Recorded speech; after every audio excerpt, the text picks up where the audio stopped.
नमस्कार. आज आपण फार्माकोथेरपॅटिकमधला DCP सेकंड इयर स्टुडंटसाठी जो रिस्पायरेटरी सिस्टीम आहे त्या टॉपिकमधला अस्थमा बघणार आहे. रिस्पायरेटरी सिस्टीममध्ये 2 point asthma and COPD. It is a chronic obstructive pulmonary disease. Diagrammatic रिप्रेझेंटेशनवरनं तुम्हाला समजलेच असेल अस्थमा म्हणजे काय. अस्थमा म्हणजे काय, एअरवेज नॅरोज होतात. एअरवेज जे आहेत ते नॅरोज होतात, त्यामुळे अस्थमा होण्याची शक्यता असते. त्याच्यामध्ये next content, introduction, classification of asthma, etiopathogenesis, clinical manifestation, non pharmacological management and pharmacological management. Next introduction.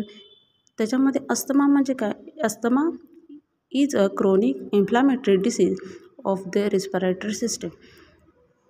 Asthma it is a chronic म्हणजे लॉंगर पिरियडसाठी तो डिसीज आपल्या शरीरात राहू शकतो. इन्फ्लामेशन होत असतं लंग्सला. Inflammatory disease on the respiratory system. त्याच्यानंतर definition. Asthma is defined as a chronic inflammatory disease of the respiratory system in which airways may unexpectedly and suddenly narrow. Airways narrow होत असतात त्यामुळं अस्थमा होत असते.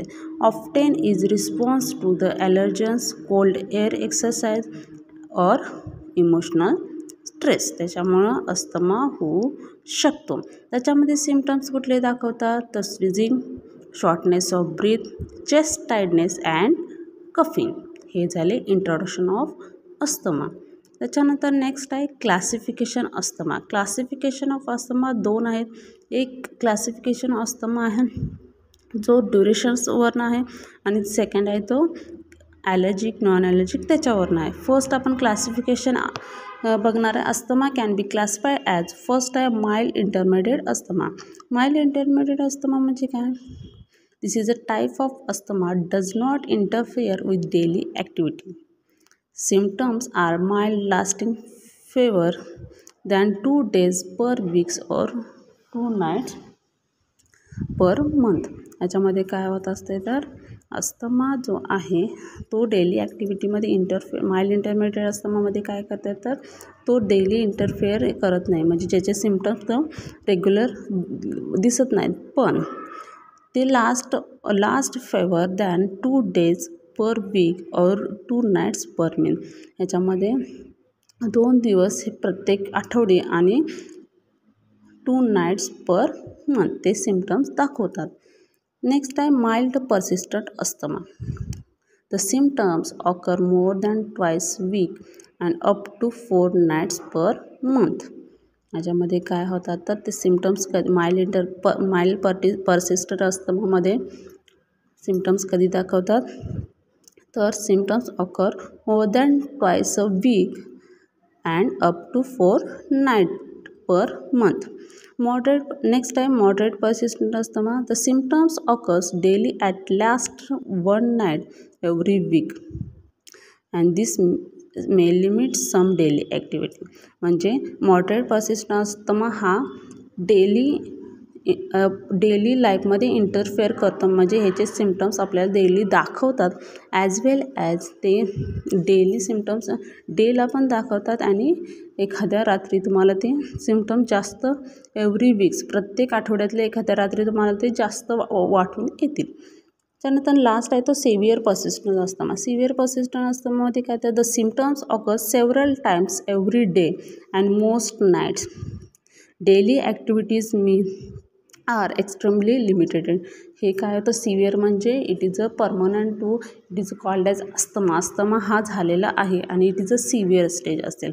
हे डेली लाईफमध्ये interfere करू शकतात आणि हा कंटिन्यू आपल्या शरीरात राहिलेला असतो. नेक्स्ट क्लासिफिकेशन आहे asthma can be classify as. First allergic asthma म्हणजे ॲलर्जिक कंडिशनवरनं तो अस्थमा होण्याची शक्यता असते. It is a present in childhood with a positive family history of asthma and previous history of allergens such as eczema, food allergy, allergic rhinitis. Okay, allergic कंडिशनमधून होण्याचे. Non allergic asthma it is a asthma without an allergy component. Allergy component सोडून ते asthma होण्याची शक्यता असते म्हणजे non allergy. Next आहे late onset asthma, adult onset asthma, त्यालाच दुसरं नाव आहे adult onset. It is a asthma presenting and diagnosed for the first time in adult years. त्याच्या अगोदर अडल्ट इयर्समध्ये ते अस्थमा तो ट्रीटमेंट केला असेल किंवा डायग्नोस्ड झाला असेल. नेक्स्ट आहे asthma with fixed air flow limitation.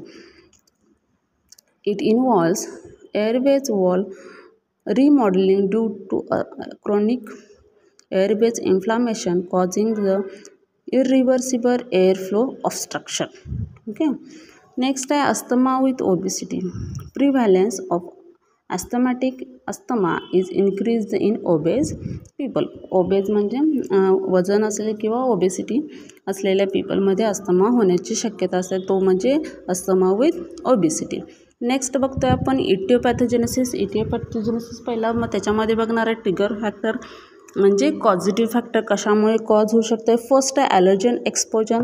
ॲलर्जन एक्सपोजरमध्ये allergic to feature animal dander and dust mite and moulds, त्याच्यामुळं ॲलर्जिक एक्सपोजरमुळं तो पॉझिटिव्ह फॅक्टर असू शकतो. नेक्स्ट आहे चाइल्डहूड इन्फेक्शन. रिस्पायरेटरी ट्रॅकमध्ये चाइल्डहूड म्हणजे रिस्पायरेटरी ट्रॅकमध्येच इन्फेक्शन झाल्यामुळं होऊ शकते किंवा जन्मताच जर रिस्पायरेटरी ट्रॅकला जे allergic condition respiratory syncytial virus त्याच्यामुळे होऊ शकते. त्याच्यानंतर नेक्स्ट आहे ड्रग्स आहे एनएसआयडी, beta blockers, sulphide containing topical ophthalmic solution, food to be preservative. फूडमध्ये आपण प्रिझर्व होण्यासाठी प्रिझर्वेटिव्ह टाकतो, त्याच्यामुळे होण्याची शक्यता असते.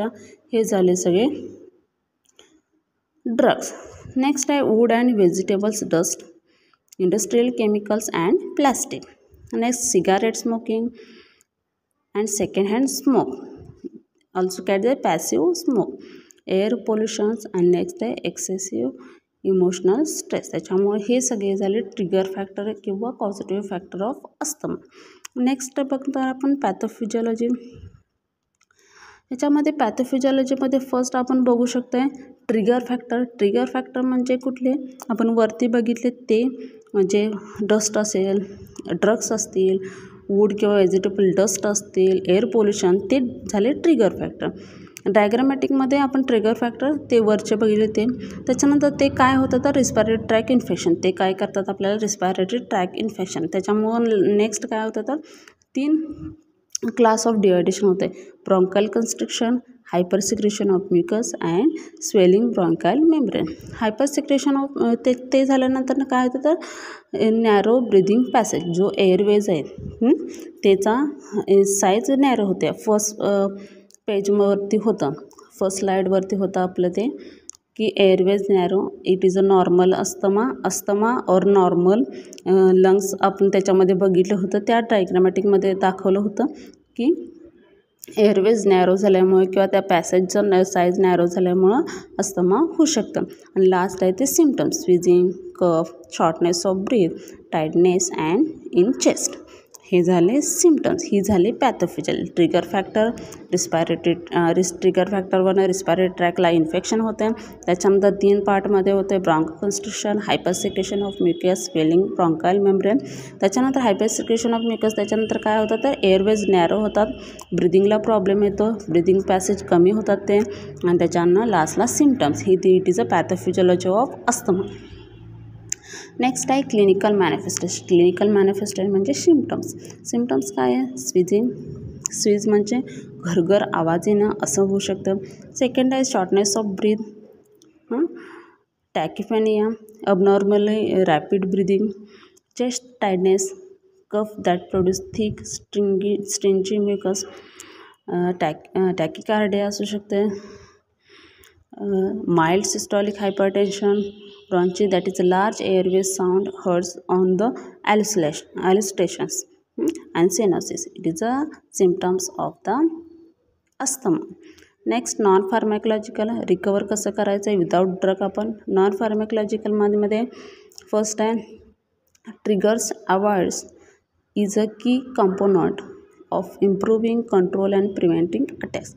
ट्रिगर फॅक्टर म्हणजे एअर पोल्युशनपासून लांब राहणं म्हणा ट्रिगर फॅक्टर अवॉइड करायचे, जे आपण पॉझिटिव्ह फॅक्टर आहे ते अवॉइड करायचे. पोल्युशन असेल, डस्ट असेल, तिथून लांब राहायचं आहे. सेकंड आहे infant who are excessively breastfed for 3 to 4 months have a lower risk of childhood asthma. Next, avoid use broad spectrum antibiotic during the first year of life. Next आहे obesity, weight reduction. हे main point आहे, weight reduction केलं पाहिजे, कारण की asthma with obesity पण आपल्याला तो क्लास दिलेला आहे. त्याच्यामुळं ओबेस पेशंटला अस्थमा होऊ शकतो. नेक्स्ट आहे फिजिकल ॲक्टिव्हिटी म्हणजे फिजिकल एक्सरसाइज वगैरे, नॉर्मल फिजिकल ॲक्टिव्हिटी रेग्युलर राहिल्यामुळं आपल्याला ओबेसिटी कमी होईल, आणि ओबेसिटी कमी झाल्यामुळं आपल्याला अस्थमा होण्याची शक्यता कमी राहते. नेक्स्ट बघतोय फार्मॅकोलॉजिकल मॅनेजमेंटमध्ये आपण फर्स्ट आहे 2 क्लास ऑफ ड्रग आहे. It is a quick relief medications, आणि क्विक रिलीफ म्हणजे काय, विच इज यूज्ड आहे रिलीफ ॲक्यूट असतं. ॲक्यूट म्हणजे थोड्या दिवसासाठी झालेला, किंवा आत्ता जस्ट समजतो आहे आपण ॲक्यूटमध्ये. क्रोनिक म्हणजे लॉंगर पिरियडसाठी. नेक्स्ट आहे long term asthma control medication, which is used as a prophylactic measures. फर्स्टमध्ये क्विक रिलीफमध्ये टाईप्स आहेत. फर्स्ट आहे शॉर्ट ॲक्टिंग बीटा अगोनिस्ट. ते काय काम करते तर relax bronchial smooth muscle. Example salbutamol आणि टर्बिटॅलिन. सेकंड आहे antimuscarinic. This inhaled antimuscarinic act quickly relax airways making easier to breathe. Example आहे इप्रेट्रॉपिम किंवा टायट्रॉपिम. नेक्स्ट आहे systemic corticosteroid. This is a corticosteroid are administered orally and intravenously relieve airways inflammation caused by the severe asthma. However, due to anthem's serious side of effect, they are used only on short-term basis of treat severe asthma symptom. ह्याच्यामध्ये corticosteroid काय काम करतं, it is a severe asthma stage. Example आहे prednisone and methyl prednisone. आणि last आहे intravenous xanthines काय करते तर xanthines relax smooth muscle, relieve bronchial spasms and are indicated to severe asthma attack. Example aminophylline. Next class आहे long टर्ममध्ये काय करत असते ते फर्स्ट आहे इनहेल्ड कॉर्टिकोस्टेरॉइड काय करत असते तर most preventers, however they have several days to weeks before the reach their maximum benefit. Inhaled ते काय करत असतं तर लॉंगर पिरियडसाठी जर तो आपण पंप म्हणतो ना, सेम ॲज ऑफ तसं इनहेल्ड कॉर्टिकोस्टेरॉइड त्याच्यामध्ये काय करतं तर मॅक्झिमम बेनिफिट जो आपण several days two weeks before the reach of their maximum benefits तो कमी इनहेल्ड अस्थमा यूज करत असतो आपण त्याच्यामध्ये. एक्झाम्पल आहे फ्लुटिकासोन आणि बेडिसोनाइड. Long term. नेक्स्ट आहे long acting beta agonist.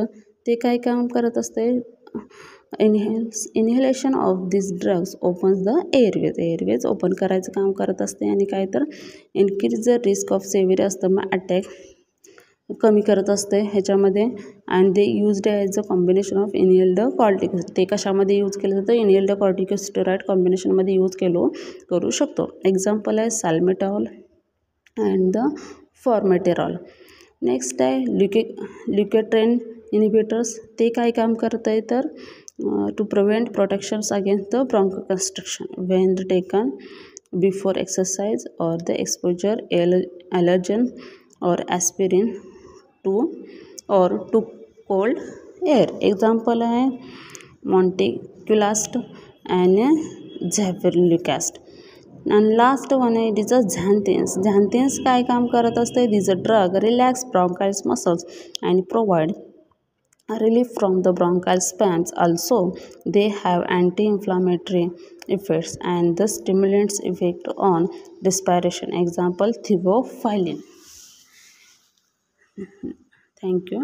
It is all introduction of the asthma. It is used to